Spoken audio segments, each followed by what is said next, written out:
Guys, ഇപ്പോൾ നമ്മൾ മീനൊക്കെ നന്നാക്കി വൃത്തിയാക്കി വെച്ചിരിക്കണം. ഇപ്പൊ അതിന്റെ സ്പൈസസ് എന്താന്ന് വെച്ചാൽ നമ്മൾ റെഡിയാക്കാൻ പോവാണ്. ഇപ്പൊ കുറച്ച് മുളകുപൊടി, 2 പച്ചമുളകും, കുറച്ച് ഉപ്പും, കുറച്ച് മഞ്ഞൾപ്പൊടിയും, കുറച്ച് പുളിയുമാണ്. ഇതൊക്കെ നമ്മൾ നന്നായി ഒന്ന് മിക്സ് ആക്കി.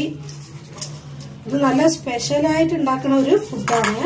ഫ്രൈ ആണ്, അയില പൊരിച്ചത്. നല്ല മസാല ഒക്കെ ഇട്ട് നല്ല ഒന്ന് തടവി കൊടുക്കണം. മസാല നന്നായിട്ട് അതിലൊന്ന് പിടിക്കണം. പുളി നനച്ച് വെച്ചിട്ടുണ്ട്. വേണമെങ്കിൽ പുളിന്റെ വെള്ളവും വേണമെങ്കിൽ നമുക്കത് യൂസ് ആക്കണം. നല്ലപോലെ മസാല തേക്കണം.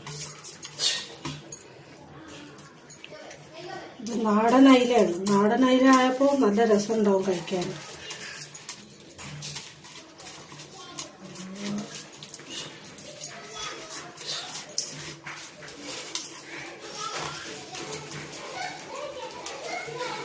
നമുക്ക് ഡീപ്പ് ഫ്രൈ ആക്കി എടുക്കണം.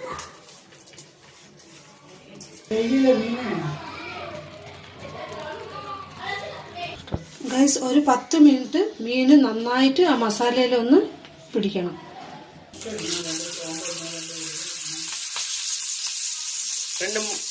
ഗൈസ്, ഓയിലൊന്ന് നല്ല ചൂടായിട്ടുണ്ട്. ഇപ്പൊ നമുക്ക് മീന് അതിലേക്ക് ഡീപ്പ് ഫ്രൈ ആക്കാം.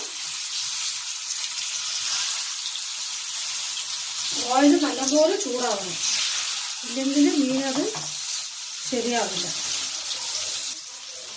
നല്ലപോലെ ഒരു 15 മിനിറ്റ് വേവട്ടെ. നല്ല ഡീപ്പ് ഫ്രൈ ആവണം.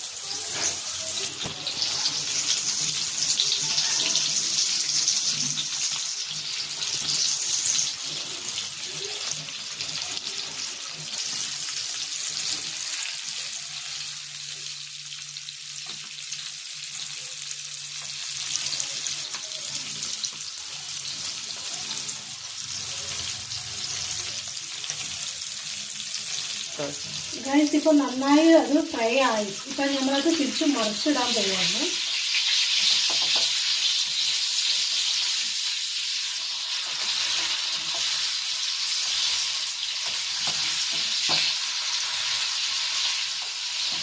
നമ്മൾ നാടൻ അയില ഭയങ്കര അടിപൊളിയാണ്.